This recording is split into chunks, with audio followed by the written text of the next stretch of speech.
discernement que j'ai eu à faire pour répondre à l'appel de Dieu, me vient un mot, le mot écoute.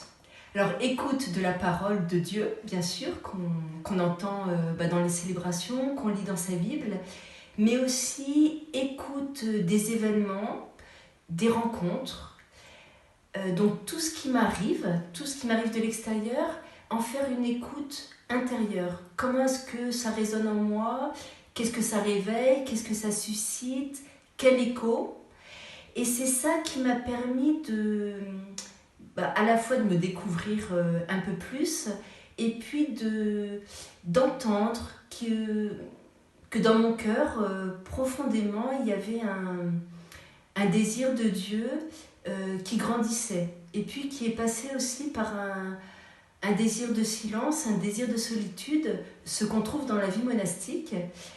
Et ce qui a été très important, c'est d'avoir un accompagnateur spirituel pour mettre en mots voilà, ce qui se passait dans mon cœur, ce qui résonnait, et le mettre en mots et le dialoguer.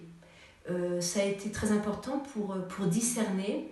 Et dans tout ce chemin de discernement, un autre mot qui me vient aussi, c'est celui de combat. Parce que ça n'a pas été tout facile. Il y a eu un vrai combat.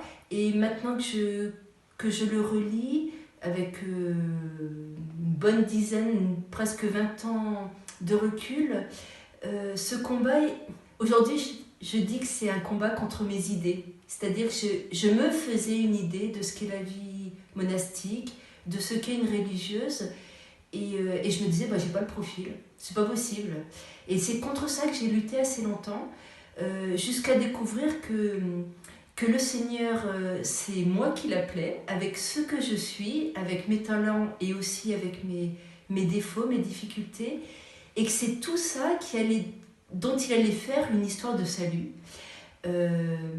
Et que la terre dans laquelle il m'appelait à m'enraciner pour vraiment venir à ma rencontre et me faire don de sa miséricorde et de son amour, eh bien c'était vraiment la vie monastique.